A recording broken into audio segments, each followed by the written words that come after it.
Okay, so now we've hit the section of the program that everybody seems to want to jump to from the moment they decided to homeschool. We're going to talk about curriculum. But the first thing I'm going to answer is the common question I get about how much does homeschooling cost anyways? So the cost of homeschooling actually varies on a lot of the personal choices that you make in your homeschool.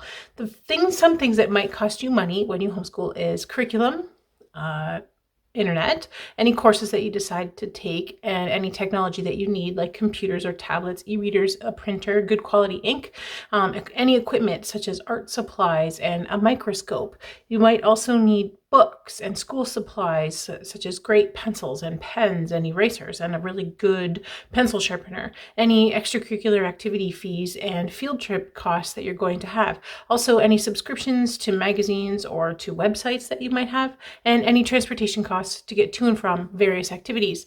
Those are some things you might need to consider as costs going into homeschooling. As for curriculum, it completely depends on the choices that you make. There are really expensive options where you get everything all bundled up together in one package, and there are some where you can mix and match and choose your own curriculum from a variety of things. You can do it yourself, so you make your own curriculum using resources that you find for free or for paid. You build it your own curriculum, or you can go completely free. The option, of course, is doing this option, of course, means that you're exchanging your time and often your money for printing in exchange for pre-made material. So there are some options that you have there. Now, one question that's often asked is, can you really homeschool for free? Because many people think public school is free, so homeschooling should be free. The reality is that public school is not free. Our taxes go to pay towards the education. Plus, so many public school parents tell me that they actually spend a lot of money on a variety of things, from supplies and resources and extracurricular and all that. So school is not free. You just have to think of it a little bit different. But can you homeschool for free? So the answer to this is yes. Yes, you can, but usually it's at an expense of something else. So time or printing, those kinds of things. So there are some free online programs that you can use. Some of them are a little antiquated, and if that's fine with you, you can use them. Some of them are really good, and some of them require a lot of screen time. So it just depends, again, on what you decide you want to do with your homeschool. As Canadians, some things you need to consider about costs, in particular, because in Canada we do have some additional costs. Since a lot of our available homeschool curriculum is based in the United States, the exchange rate tends to boost our expenses up, either from Canadian distributors who have bought it and are reselling it, or directly from the publisher themselves. There tends to be an added cost from the exchange rate. Also, shipping. Shipping is not cheap. Even if you buy used materials, it is expensive to ship things. So how can we as Canadians save money as we are looking for curriculum? The first thing is to look for sales.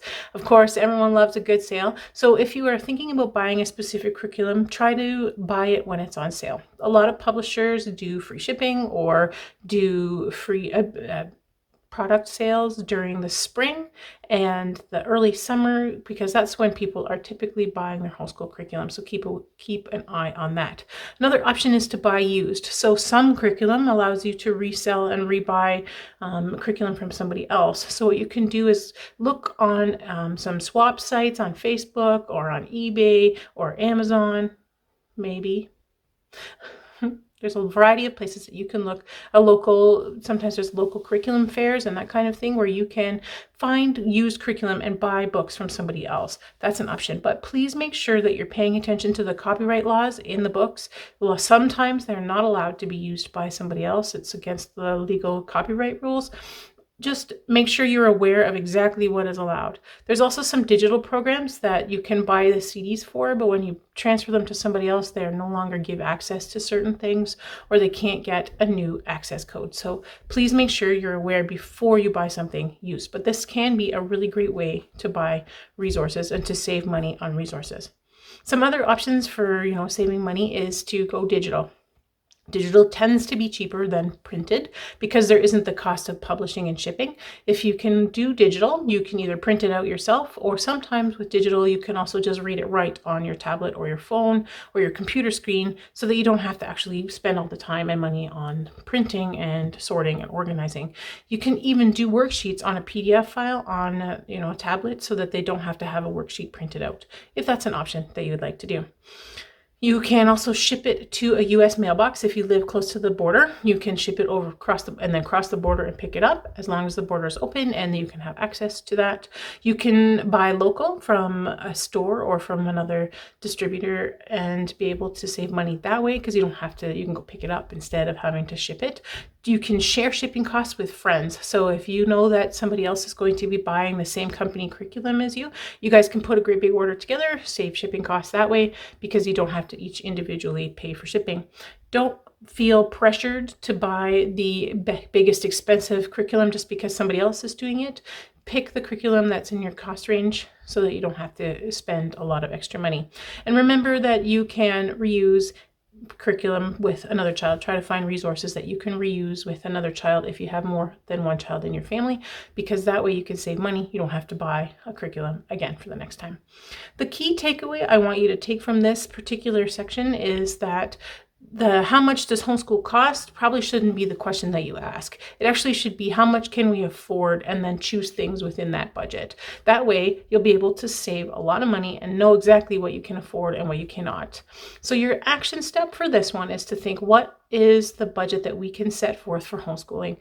Make a plan, write it down, have that as your max number, and try to include all the things I mentioned at the beginning, so that you have kind of a little bit of wiggle room between curriculum and extras and supplies. Okay, action step, create a budget for your homeschool.